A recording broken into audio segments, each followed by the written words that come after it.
Hello, this is my second Azure Lane video, and I thought I would just share my thoughts with the Azure Lane gaming community on the new event. And first, let me just say I have been scrolling through the Reddit, and I understand people are divided over this event. I gotta say, first of all, to me, I was not disappointed by this event. I was actually excited because I was really hoping the new UR ship would be a carrier. And that's what we're getting here with Yorktown 2. And I'm just like, that's exactly what my fleet was needing. We have enough UR battleships. It's too damn many. All right. So, and I know there's a bunch of people saying like, oh, this is Azure Lane being lazy because they're using, the twos or, the second version, the rename-saked versions of these ships. And for me, who actually knows the history, these are new ships because I know about like the moment I saw it was Yorktown 2, I knew it was the Essex class Yorktown. And same with Hornet and Hammond and Northampton. I knew the real history surrounding these new ships. But I understand people think that they're maybe a little lazy on character design. And to me, I could see an argument for that. I mean, I wouldn't have released the namesaked version of these ships, all together. Maybe just like two. And then other original ships. Like 3 other original newer ships. But anyway, I am highly excited for Yorktown 2.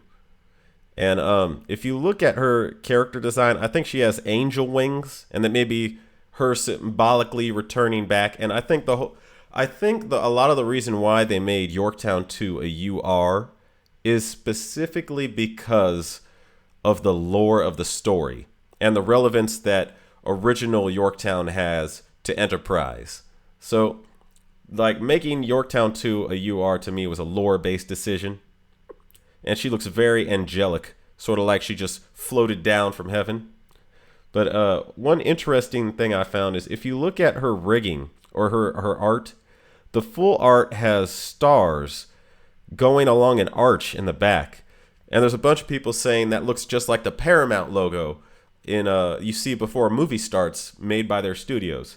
And I was going to say that actually may be, no joke, a real reference because Yorktown 2, the actual aircraft carrier in real life, was used to film, I think, 2 movies. I know one of them was Tora Tora Tora, and I think the other one is called The Final Countdown.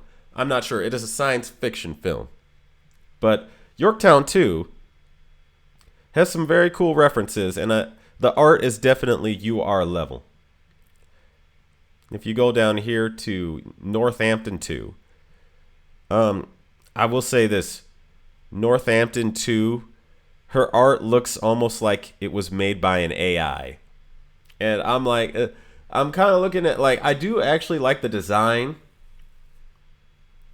It does look a little bit like it was made by an AI, though. And you got to think about that. But the design itself is definitely, it's still Northampton. It's just, total upgrade. Total new, fresh new everything. New clothes, new rigging. I do like the design. It's just, it kind of looks like it was made by an AI.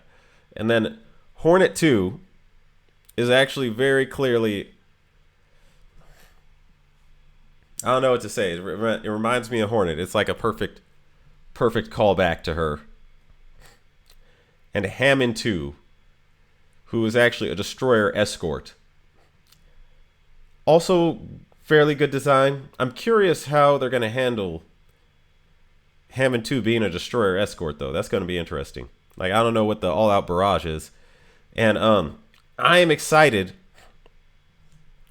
for Langley, mainly because I know every Independence, when you level it up, every Independence class we have had so far, when you level it up to 120, it gives all your characters, or all your carriers, I mean, a reload bonus.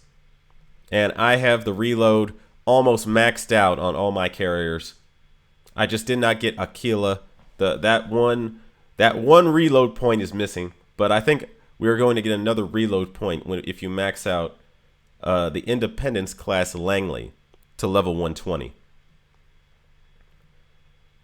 And I am excited for this event. It looks like, yeah, I think making Yorktown a UR was probably a lore-based decision. But I also think it's kind of funny how, like, their personalities, the rumor is they're going to have the memories of the previous ships in them. So I don't know if that means they are the same personality-wise or not. But Yorktown 2 is very clearly a different personality from Yorktown 1. And the clearest difference is, okay, look at Yorktown 1.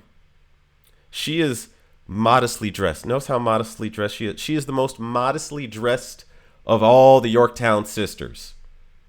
Like, even if you look at her other dresses, very modestly dressed for parties, very modestly dressed for travel. All that's gone with Yorktown 2. Yorktown 2 is delivering, like, look at her swimsuit, skin. Yorktown 2 is delivering UR levels of lewd right out the gate. And she is thicker than a Snicker. Like, Manju, I don't know what you're doing, but keep doing you. So I don't think these ships have the same personality just right up front. That's just my initial impression.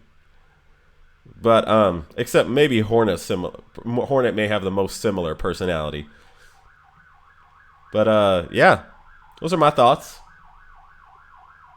This is Old Games Investigator signing out. I look forward to playing the event with you guys.